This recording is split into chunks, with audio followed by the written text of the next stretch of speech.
Hello, my beautiful people, my Soulfire tribe. How are you?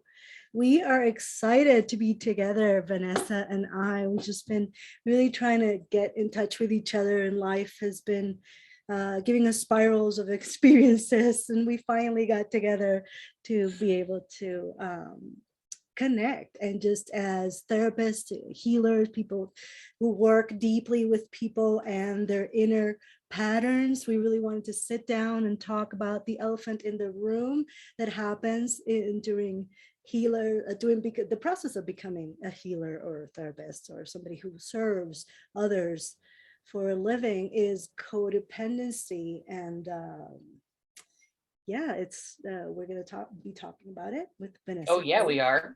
Yes, and she is an expert in codependency, and we definitely clicked. I am a recovering codependent person, and it's been quite a journey as well to release myself of Mm. those entanglements and ways of being and not being fully present.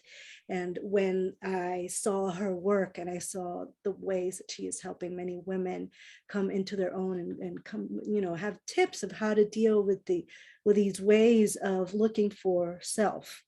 And I just was fascinated by her work. So without further ado, this is Vanessa Grace. And can you tell us a little bit about yourself, about your Yes, background? Definitely, we're yes. here to get to know you. So I am currently a life coach who also has a private practice as a therapist. And all of that came by way of a social work degree. So I've got Mm-hmm. like 20 years of professional experience doing social work things and all the things that that leads to, and then ended up starting my private practice therapy and now doing life coaching for women who are trying to heal codependency and blending that with all of my spirituality stuff. And that feels way more aligned to me than doing just the therapy, which you can't really do as much spiritual stuff in that. Mm-hmm. So that's kind of the professional side of me. Um, Okay. I like to laugh. I'm goofy. I like to read. I'm like obsessed with reading. I have like 6 books on my nightstand right now, and I'm partially through Yes. all of them, Six. which is Yeah. which is a More. totally feminine thing to do. Like rather than just read the book from the beginning to end, I'm like jumping around between like Christine Northrup's books, her one, Mm-hmm. Women's Bodies, Women's Wisdom. And Yeah. I'm reading one on leaky gut right now. And I'm reading one on like money manifestation right now. And I'm like jumping between all of them. That's, It's like, we shall yeah, heal. That is do actually all the one of the things. best things about when codependents heal. They become these powerhouses of knowledge Yes. because they've worked so much on themselves. Yes. And I really am super duper into healing, Mm-hmm. and just personal growth and learning and how can I become a better person. And so I think that's what drives where I end up going professionally, because I really get into something for myself and then I realize, oh, this is how it could help other people. I should incorporate that in some way, you know? Mm-hmm. Um, and I do that all the time.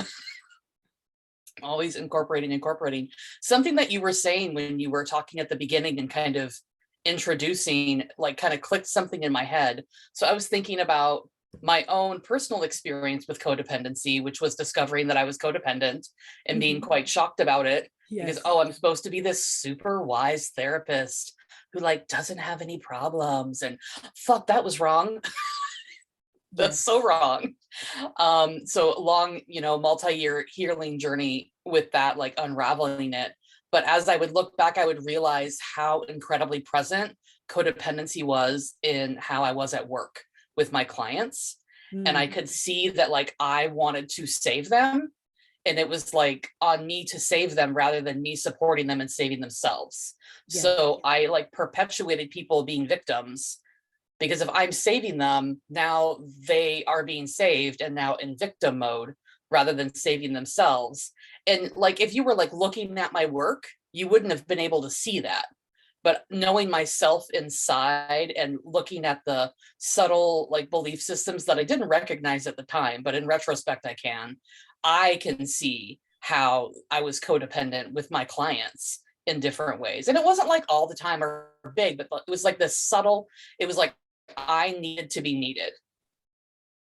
And I wanted them to get better, but I also wanted to be needed, which is really what codependency is about. Like, do I have an identity if I'm not needed? And how much will I sacrifice myself to make sure that I'm needed? Like, I'm frequently surrounded by very loving people, so I get love all the time, like from my family and everything. But if you're in a situation where it's maybe more difficult to feel the love, then maybe you'll end up doing some more extreme things to make sure you feel loved. And that can often involve like going against what feels right to you in even tiny ways. Like, always, this is always my example because I see this all the time.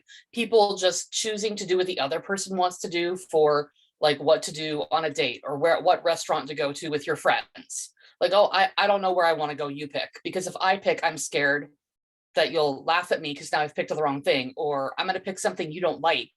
And now you're never going to want to be my friend again. Right. Which is an extreme reaction, but it's the truth of how people think when they're worried, will I be loved? Which then we get into worthiness. You know, am I feeling worthy enough to say what I really want? And no matter your reaction, I know I'm still worthy. So I know I just said like this huge chain of things. Do you have questions or comments? I'm just shown a situation that I'm having at the moment. Oh my gosh. Because when you're shown your old selves, and it does happen to me, because I work my codependency got, I was so miserable inside myself, and there was so much to be expressed, but I was like stuffing it down to try to love me, just so hard, love me, accept me, and I was stuffing it down, and getting out of those modes of those power dynamics or whatever dynamics that you had, and showing a little bit how to show a loving no was really difficult for me. And sometimes is for me. And now it shows when it's people that are exactly like me, an old version of me, and you see the patterns over and over, and I'm being shown, and I need to be as compassionate, but I also see them clearly in myself. But that has been for me also my confirmation that I'm on the another side of the loop, because I think with codependent types of ways of being, the way that you react emotionally, you're just kind of it was formed in childhood, so it's like eons of reparenting yourself, coming into your own, which is, I think, the biggest thing in all the crystals and all the spirituality, that is what gives you back that power, that then you can look back and say, okay, I can be myself even if I'm not loved at the moment. I love myself. That's the biggest thing. But the journey to getting to that point, and to seeing also how reacting from are you okay, it's just very exhausting from the other point of view of the other person. It's very exhausting to love a person that's very codependent. And I understand as a healer, as an ex of I kind of understand my exes as well. Some of them I chose specifically that they were bad because then it fit the role. So anyway, just going off on different tangents here, but this is the whole point of these chats is to talk about, go deeper into these patterns. But just to get everybody, what is codependency and what are the biggest signs to get everybody down? So I think a really easy way to talk about codependency is to actually talk about people pleasing, because I think that is a concept that is used more in the vernacular in everyday conversations when women are bantering with each other. And I think that that's an easier term to attach to and like kind of get, because you can tell when someone is doing something to make somebody else happy, but on the other side of that is they're maybe doing something they don't want to do. And so this can look like being a doormat and having trouble saying no or telling people what you want. And we all know somebody that we love very dearly, but they make us sigh because we don't understand why they can't just say no to that person. And maybe you yourself are that person too. And then that feels sometimes embarrassing or shameful. And so then it's hard to get help for it because you don't want to talk about the embarrassment and shame, which is There like is a the, lot of that. I think that's the yeah, biggest block to our healing, yes, right? yes.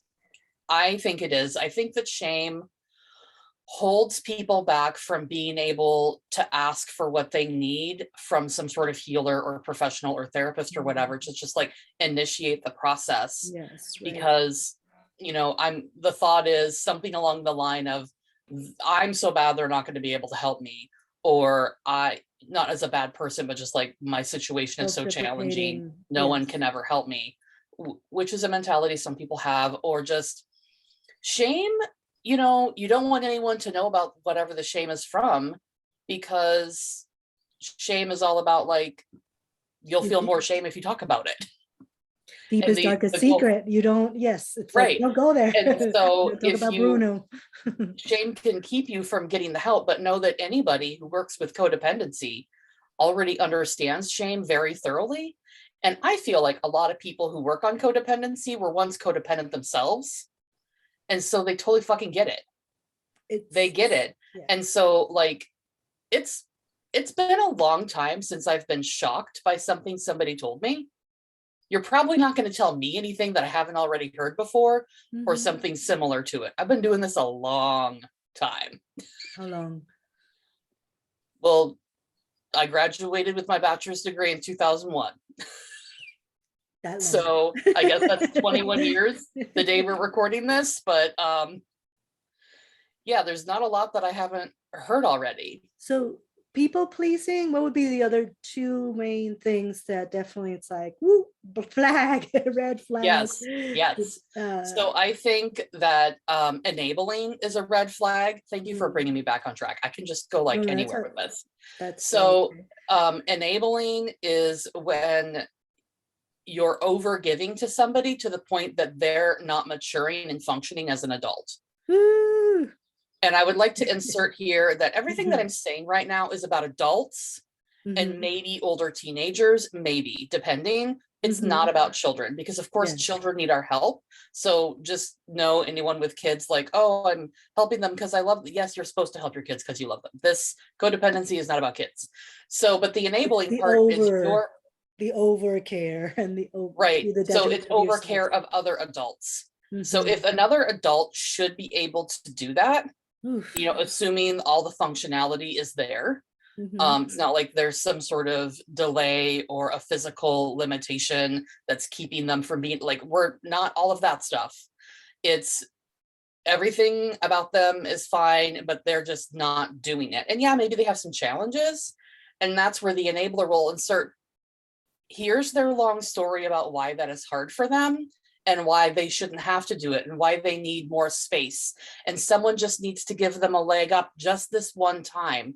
And gosh, they just haven't had enough space to really develop themselves. So I'm going to do this for them so that they can keep working on themselves. So that maybe is the compassionate version of an enabler. Or so we just had a conversation yesterday that was like, oh my God. So that is actually enabling. Or something. Yes.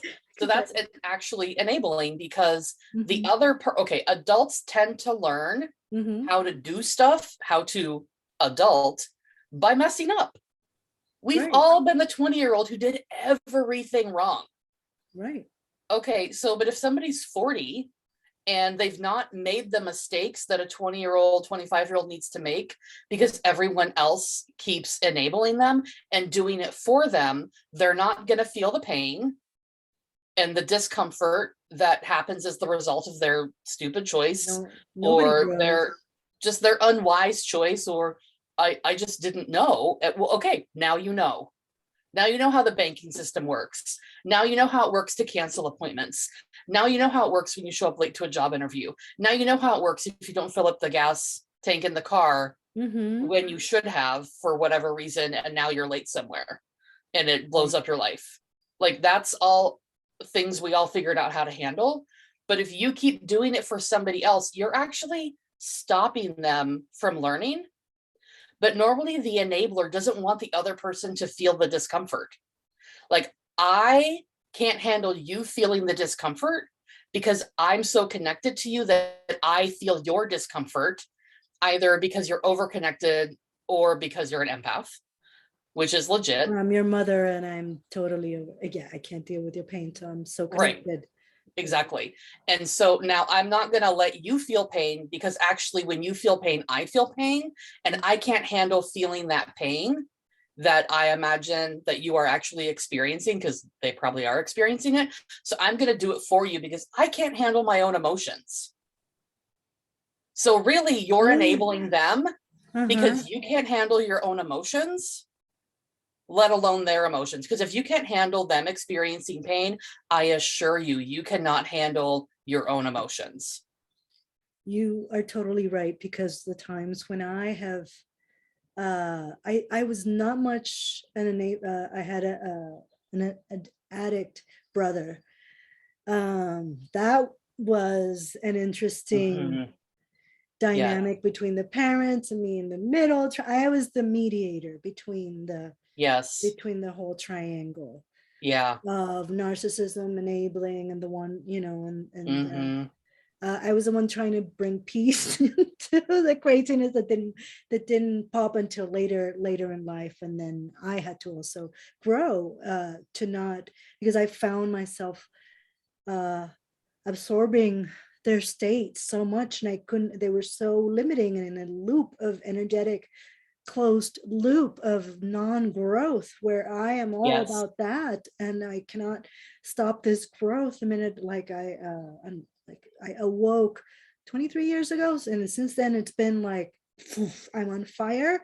Changes to the world, changes to myself, whatever, bring in the light, whatever needs to heal, whoever needs to heal. But yes, a lot has a lot of myself, and how emotionally dysregulated the dynamics in my family were, which I come from Puerto Rico, very hot-blooded people, so a lot of these cultures are, yes, it's like, it's no, and the romance, a lot of Latin cultures is very fiery in their emotions, but it's also for anybody who's sensitive, any bit sensitive, growing up in the fiery, intense emotions all the time in big families. Ooh, it's ripe for these type of weird ways of that are all about escaping the self and not having to deal with your own self. And I think that's the biggest thing that I found myself. It's like how powerful I actually was, and was like escaping from my gifts and who I was, and I still am. Sometimes I'm landing a lot more the more I go into my healer self, and like understanding what I really am, but from a place of like reality, not from fantasies, which tend to also go with a lot of fantasy type thing, tend to go with codependency. Just like not thinking clearly. Okay, yes. Like kind of imagining what you think is happening, but it's not really real. Like thinking errors is how the psychological part of myself would say that, like a lot of just like misinterpretations of information, or like a thinking error might be minimizing, and that would be, here's the facts of what happened. You minimize all the bad things that happened and excuse them and say, oh, those aren't real. You like talk your way out of it, like why that didn't matter. And then here's all the good things that happened, and you only focus on the good things and you ignore all the bad things. And I am all about manifestation and positivity and joy. But if there is a bunch of bad shit happening and you are ignoring it, you are in denial. And so that's like a thinking error that can like cloud your mind. And that's kind of what you're talking about, I think, is like just fantasy thinking. Well, yeah, you're in a fantasy because you're only noticing this, and you're not noticing this either in the family dynamics or with the people that you have closest to you. Yes. And if you're raised in an environment with all of these rules and expectations, you think it's normal, and so you might not realize that they're actually unhealthy, which is very often the case. So then you grow up using those same almost like unspoken rules of like, oh, you're in charge of making dad's emotions even by how you behave, because dad can't regulate his own emotions, or insert whatever adult in your life you would like. So, and if the parent can't regulate their own emotions, and you set them off, you think it's your job to not set them off, when in fact they're the adult. Now, you shouldn't like prod them, you know, of course teenagers do because they're trying to individuate, but like Right. if you are in charge as a child of maintaining your adult figure's emotions, you're going to grow up thinking that it's your job to maintain everybody's emotions and that it's your Right. fault Which if they're happened to upset. me. So that's one example of how you could have learned a rule in childhood that was unspoken, because frankly no one in the house would speak that rule because they didn't know it existed. They just knew you had stepped in the wrong direction. Yeah. You know, like even the adult doesn't know that's a rule. Right. And so now you're doing that with everyone. And so that's how we bring these invisible secret rules into our adulthood, and they mess us up because we think that we're responsible for those other people's emotions when you're not. No. Yeah. That. Yeah. Yeah. Would you say that that is like tip number one to understand other people to, or what would Oh my be like gosh. your I don't even I know just what was tip thinking number like one is. the biggest tips to I either think catch yourself. I think tip number one is actually self-care, which Hmm. means self-awareness, because Right. you can't tell what you actually want until you start paying attention to yourself. And that's another thing, is that codependent people on the extreme end have a hard time knowing what they want. You could be a highly successful person and know what you want in lots of areas, but in certain circumstances with that certain person, usually a romantic person or one of your parents, you can't tell what you want, because if you actually knew what you wanted, you would trigger them. Because if you wanted something opposite of what they wanted, it would be a disaster. And so you could be successful and fine in great relationships everywhere else, but with these certain people, like, you don't know. And so knowing what you want in all circumstances, which I guess that's a very broad statement, knowing what you want in like most circumstances in your legit life, not all circumstances, because I would have no idea what I wanted in RV because I don't live that life. So just, you know, the circumstances of your life. So it's really tuning into what you want. And that means tuning into how you feel, because our emotions are all alarm bells alerting us everything's fine, you're happy, you're joyful. That's an authentic feeling glowing in your heart chakra. And you're just radiating love right now. And that's because in this moment, you love what's happening. So this kind of moment is apparently for you. But if you're pretending to be happy in that moment, just on your outer shell, but inside your body feels all sorts of discomfort, but you're pretending to be happy, even to yourself, okay, in that moment, you are not living your authentic life. No. And so that's why we want to tune into the body. That's why we want to tune into the emotions to figure out and pay attention to what you really want, so that you can give yourself that, which I kind of call one of my pillars is self-care. The other pillar of healing codependency is boundaries. So between the two of those, you can heal the codependency. So it's boundaries, self-care. But really, self-care is like self-awareness. What are your emotions? What are they telling you? And it's not the self-care like spa day stuff. It's self-care like you want to do this and I want to do that. Or you don't help with the chores at all and I do everything, and you sit on your ass on the couch and drink beer all day and I make all the money, but you're calling me a fat, lazy bitch. I think there's an issue here, because actually I'm the one doing everything. And that is like a classic situation, but it could be much milder than that. Yeah, being able to speak when your boundaries are hit and when anger and limits come up, being able to figure out what's going on. And that for me, journaling helps me figure out, because usually when that's coming up, I'm very emotionally blinded. My inner child, something's coming up, something's triggered if I'm at that point. And the only place where I figured, and this I've been journaling since I was 9, is because it would just get like an emotional intensity weirdness that I could think on the page, nowhere else. Yes. Yeah. The journal, I think, also helps for me when step away, body, what's going on, emotional DPS, and then like maybe go journal and give yourself the allowance to time for that to happen. Like, because you're probably going to be so tired. It takes so much energy to keep up whatever role you want to keep up for everybody.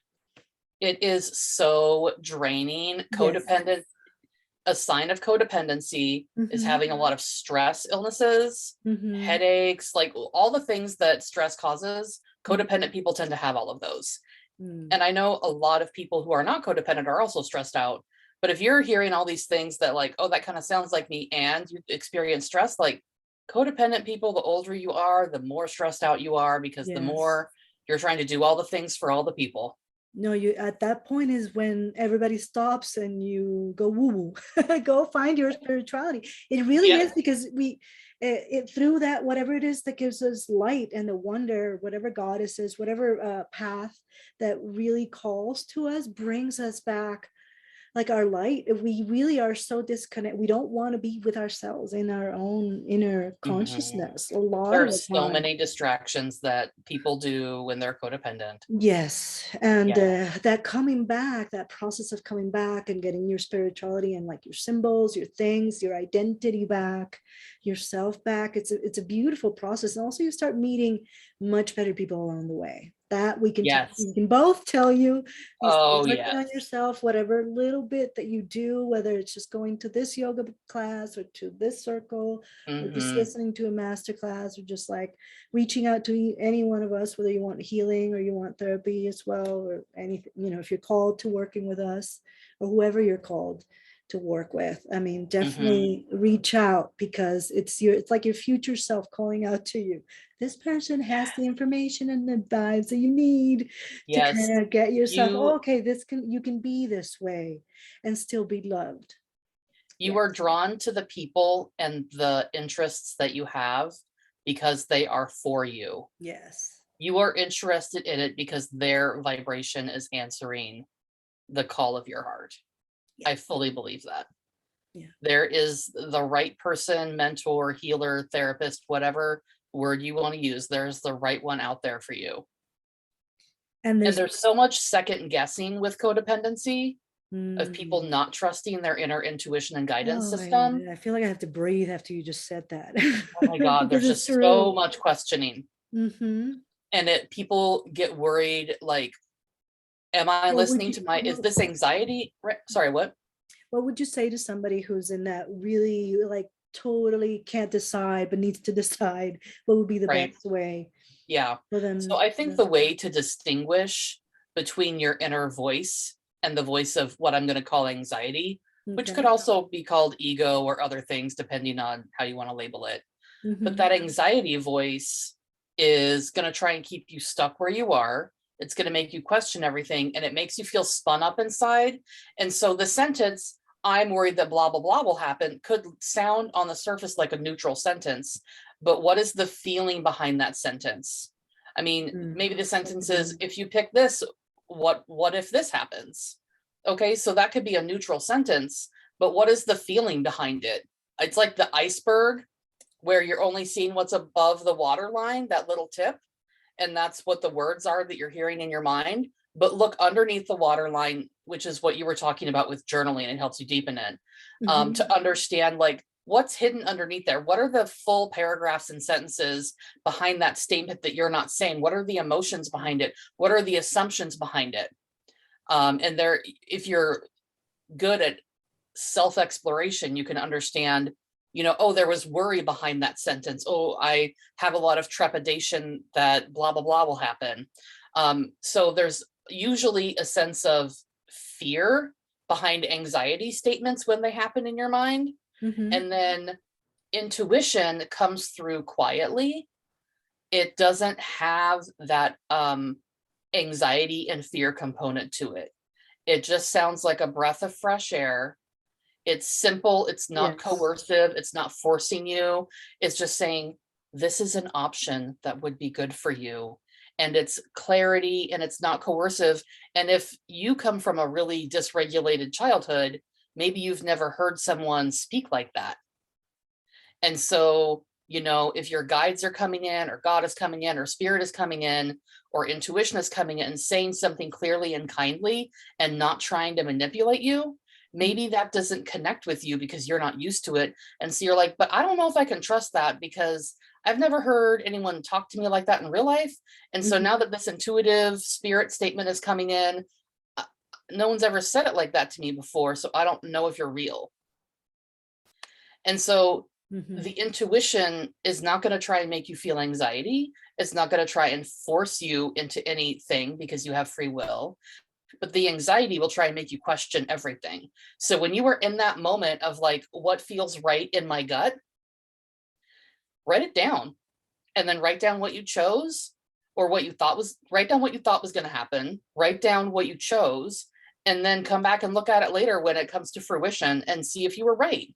Because maybe even though you're not acting on your intuition now, if you keep a journal like that, it's going to help prove to yourself how many times your gut was right and you ignored it because somebody in your life trained you to ignore your gut. You don't have to. It's probably right, bitch. It's probably right. Yes. Mm.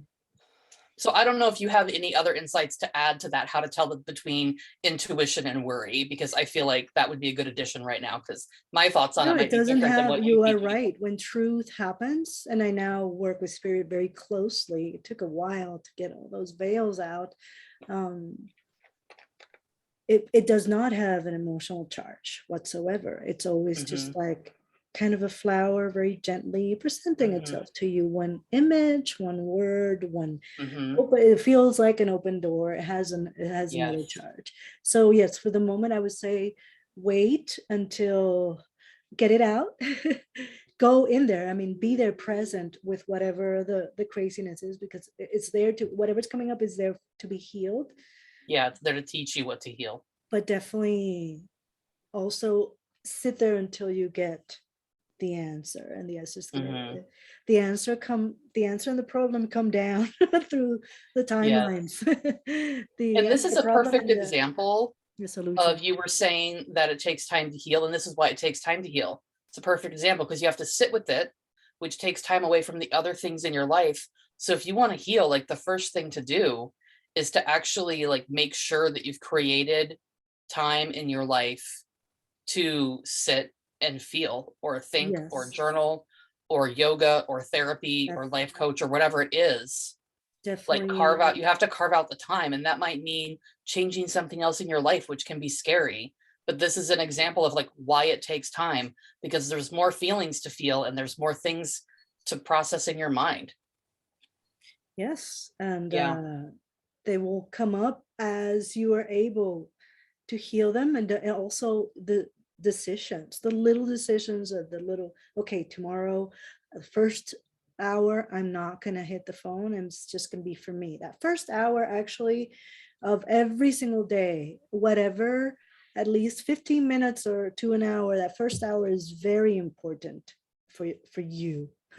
And it will steer the energy of your entire day. It's just Yep. how life is built. Yes. And when those, that first hour, when you awaken, in that hour when you're falling asleep, mindset work, whatever that you can do, not like whoever, that feels good to you, because the whole point is not to do what this and this person is doing to be better or whatever. Then Yes.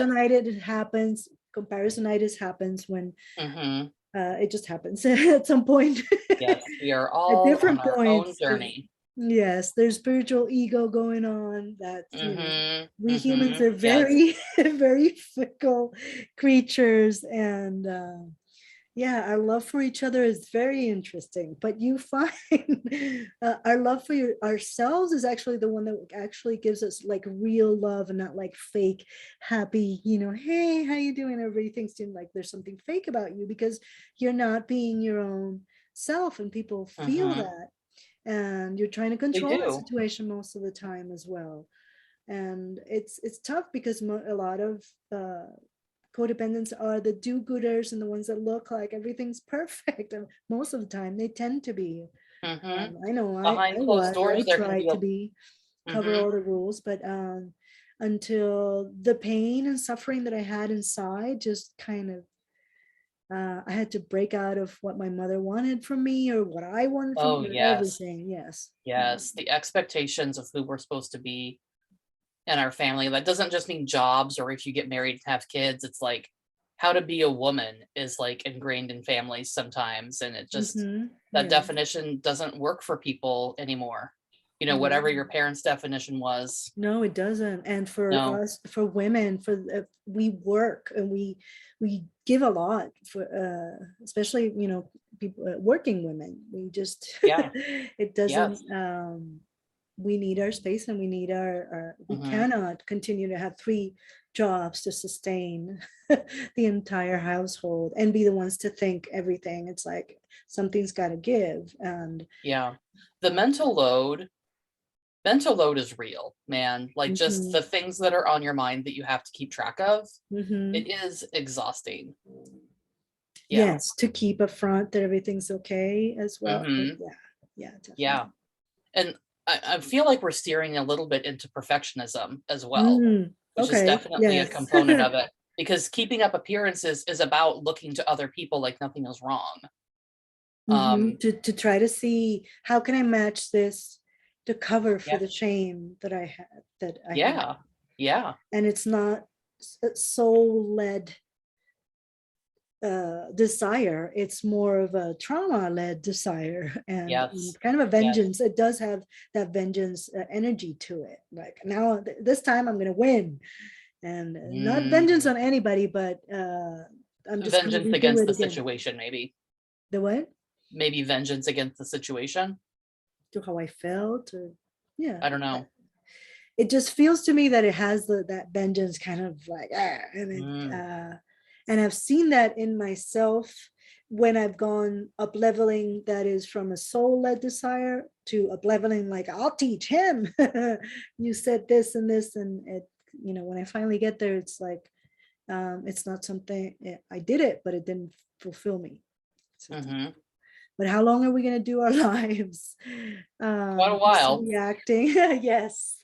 Yeah, I know. My mother always said, well, I'm happy that you figured this out way earlier than I did. Yeah.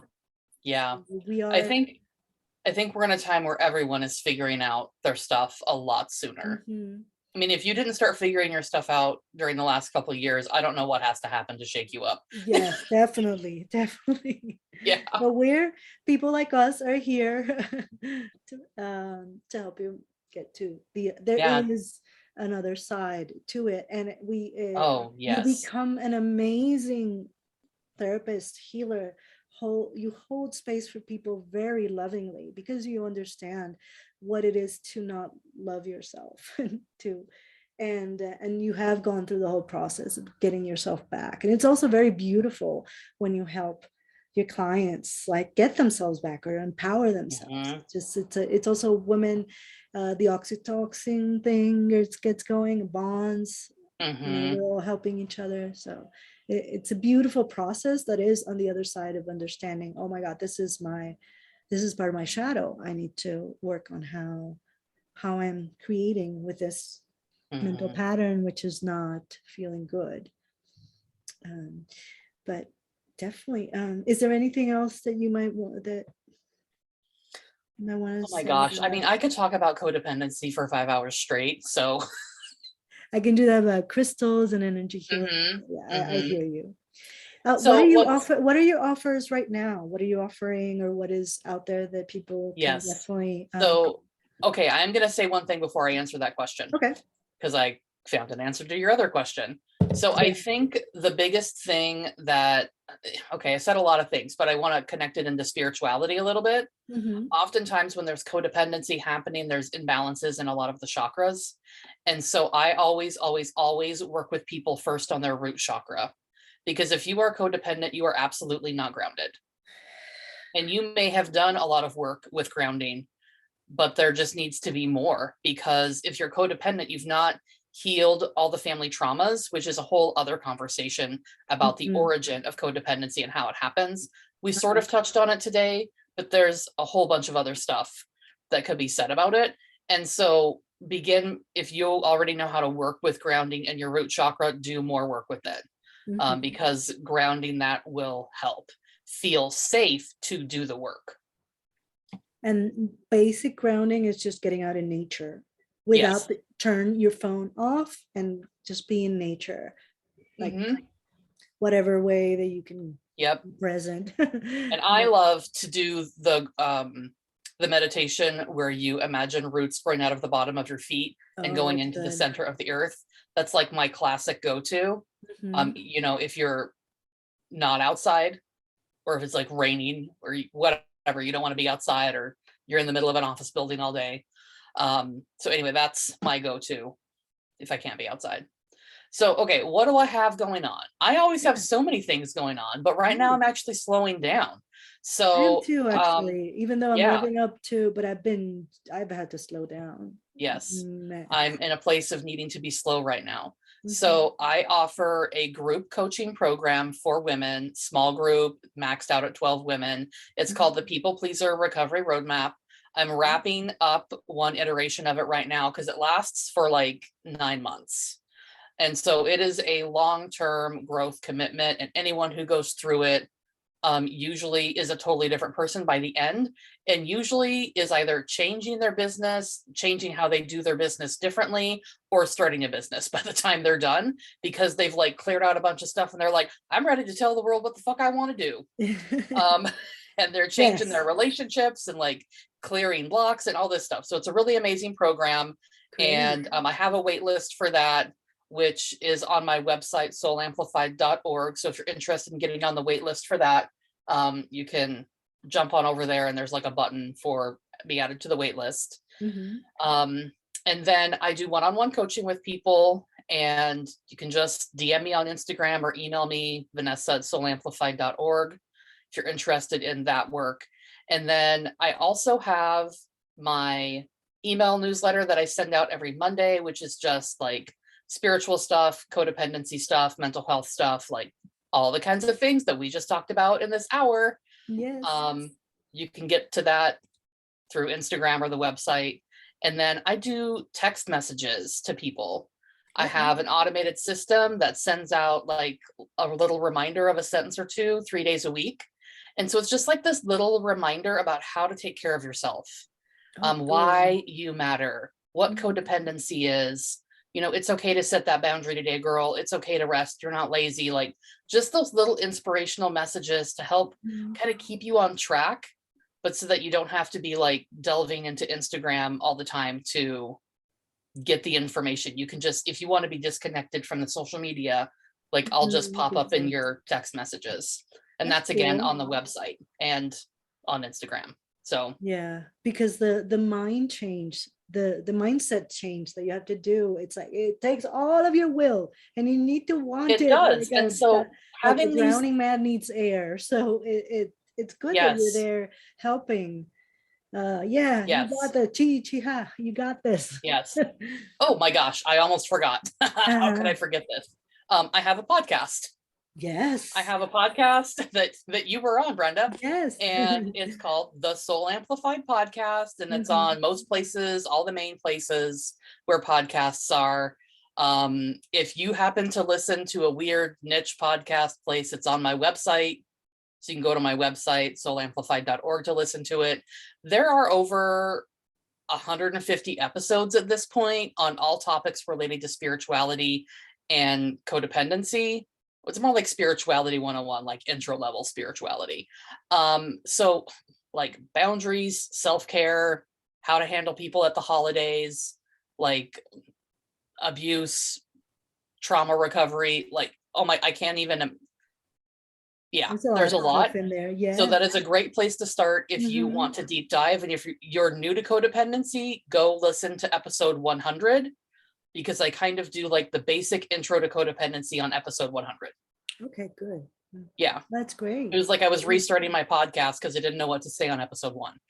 So I was like, I'm going to do episode 100 different. Yes, we'll start over. So I know that was a lot of options for everybody, but you pick the one that is the exact right level for you and feel no shame or guilt about not wanting the other ones. It's okay. Yes, you get to you get to experience what you actually want. Yes. Yes. You just want text messages? Just sign up for that. If you Yes. want nothing, it was great talking to you. Yes. If you want to You're listen to all good. of my podcast episodes in like 1 week, awesome. I'm there for it. Yes. And Vanessa, it's been great talking to you. Oh my To gosh. Thank you for having me.